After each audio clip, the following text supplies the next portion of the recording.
Mga brothers, available na sa Shopee ang ating riding jersey at iba pang mga riding gears na ginagamit natin. Nandyan yung link sa gilid ng video. Let's go! Sa go!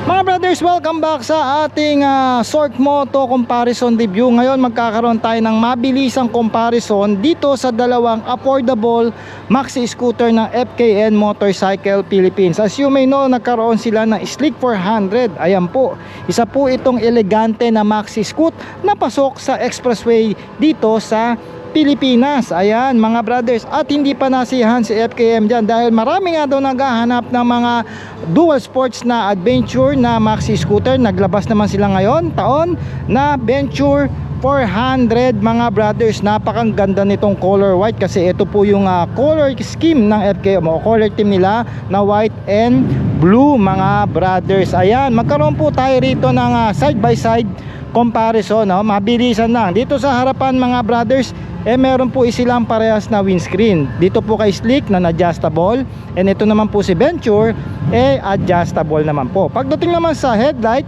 kanya-kanya tayong kagwapuhan dito, pero ako mas gwapo sa akin si Slick 400 at 6 po yung kanyang projector lamp. Dito naman kaya Venture, 4 naman po at much more rugged naman ang dating niya. Pero kagandahan, meron siyang front facing camera at para may winglet na dating dito, no? Out of the casa mga brothers, meron naman siyang crash guard, no, kasama po at mini driving light. Alam ko si Slick parang gagawan pa lang nila, ayan, no, may provision, no, pero wala po siya pagka binili nyo mga brothers. Then turn signal lights niya LED rin, at ito rin naman po ang turn signal lights ng Venture. Nasa taas pala, parang tenga. Going dito sa harapan na suspension, parehas po sila naka-telescopic port, no? So itong dalawang ito ay malaki po ang pagkakaiba pagdating sa gulong. Naka-spoke wheel po ito si Venture 400 na ready sa light off-road, samantalang naka-mags naman itong si Slick 400 na pang touring po. Parehas po sila naka-disc brake with ABS po yan. O parehas din po sila ng caliper, at I guess parehas din sila ng sizes ng mags dito sa harapan. Naka dual sports po ang gulong nito, at ito naman naka straight tire mga brothers. Okay, so silipin naman natin ang likod na portion mga brad. Naka top box ready itong si Venture 400, at dito sa likod LED light din siya na may letter B, syempre Venture. Turn signal lights niya rito is LED na rin with a single exit po na muffler na napakalaki.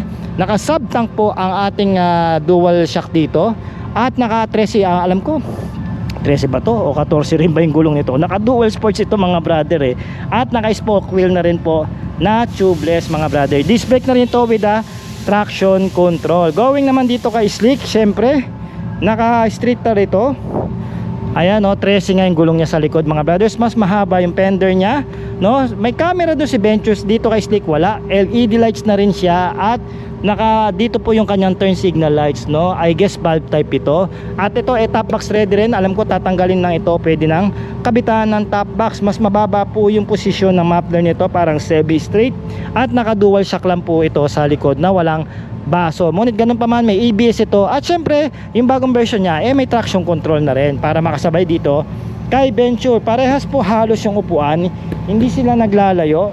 Magkaiba lang po yung skin upholstery, mas magaspang po itong si Venture kumpara naman dito kay Slick na parang solid o smooth lang, no, swabe lang. At sa underseat naman parang hindi sila naglalayo, pwede kayo makapaglagay ng gamit, pero full face tsaka open face alam ko negative na sa kanila, half face lang po. Pareha silang naka smart key. Yan, pagdating sa susian may USB charging port ito si Slick.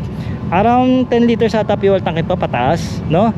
At ito mga switchable po ito na traction control ngayon kung sakali. At ito iba yung kanyang ito yung gusto ko, yung parang sinauna, may digital tsaka may analog. May ligaw sa ganyan At foldable naman po ang ating side mirror dito mga brothers. Going dito kay Venture 400, mas more rugged ito. Meron siyang handguard dito.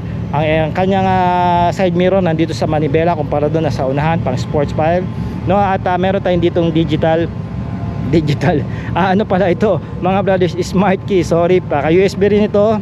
Ayan, pwede nyo buksan yan para kung gusto nyo makita yung glove compartment nya, nasa loob po yun mga brothers. Fuel tank, malaki-laki, nasa 10 liters yan. Ito po yung switch na ng kanyang mini driving light, at mas quality po ang switches nitong Venture 400. Sana i-upgrade na rin yun ng FKM para sumabay na rito. At saka may lagyan na rin nila ng ganyan. Ito parang ito ginagawa na nila. Siguro sa susunod na version kasama na rin, tsaka mini driving light kasama. As a previous, naka TFT display ito, kaya naman sa mahihilig sa mga digital dyan, mas lamang ito. At ito mga brothers ay meron na ring camera nga harap at likod, nasabi ko kanina. So mga brothers, sa presyo parehas lang po sila. Hindi po tinasa ni FKM ito. At ang alam ko, upgrade din nila si Slick sa panibagong version na meron na ring crash guard at mini driving light. So mamimili ka lang kung mahilig ka sa cruising na scooter, go for Slick 400. Kung mahilig ka naman sa on and off road na takbuhan, napapadaan ka sa mga malulupang lugar, magdaglo-long ride ka, go for Venture 400 mga brothers. Parehas lang po may presyo. Pagdating sa makina, ang dalawang motor na ito nagsishare po sila ng isang engine na merong 400cc expressway legal, single cylinder, single overhead cam na 4 po yung kanyang valvula. Of course, naka CVT automatic ito dahil isa nga itong scooter mga brothers. At pagdating sa kanyang power, kaya nito mag-generate ng 36.2 horsepower at 7,700 RPM habang umaarangkada ito ng 37 Nm of torque at 6,000 RPM mga brothers. Syempre pa, naka-fuel injected na rin ito at meron ngang rating ito pagdating sa kanyang fuel consumption ng around 20 to 25 km per liter. Pagdating naman sa kanyang riding ergonomics, parehas po tayo ditong naka-upright position with the comfy seating position mga brothers na siguradong mai-enjoy at magiging relax kayo sa mahabang biyahe. Tumataas nga ang seat height ng Slick 400 ng 745mm at merong ilalim o ground clearance ito ng 140mm, habang si Venture 400 naman mga brothers ay merong seat height na tumataas ng 755mm at ito mga brothers ay merong ground clearance na tumataas naman ng 165mm. Sa bigat hindi sila naglalayo, 200 kg po si Slick habang meron namang weight itong si Venture 400 ng 208 kg. Parehas lang po may presyo ito na 288,000 pesos at ang FKM po ang pinakamababa at affordable na naglalabas ng Maxi Scoot 400cc sa market ngayon. Ito nga yung si Slick 400 at si Venture 400. And by the way, may previous pa ito mga brothers na SEC helmet at SEC top box. Hindi pa na siyan si FKM, sinama niya na rin yung LTO registration, libre na po kasi work 5,000 yan sa iba. At meron din siyang 3 PMS motor oil na work I guess nasa 1.5 bata yun per lahat yun kasi 3 times po yun. Ang mahal na langis nito, nasa ilang liters ito mga brothers, lagpas ito 1 litro. Kaya napaka panalo na yung deal nito, no? Bang for the buck nga kung sa bagay kung tatawagin nila mga brothers. Kaya kung interested kayo mag-apply sa ating online financing o kumuha ng cash, mag-PM lang po kayo dyan sa ating Sork Moto Facebook page o kaya mag-call and text sa ating cellphone number para po ma-assist ko kayo kung interested po kayo sa dalawang scooter ng FKM at sa iba pang motorsiklo nila. Alright mga brothers, so once again ako po si Sork Moto, ang inyong legit na ahente pagdating sa motorsiklo. Alright.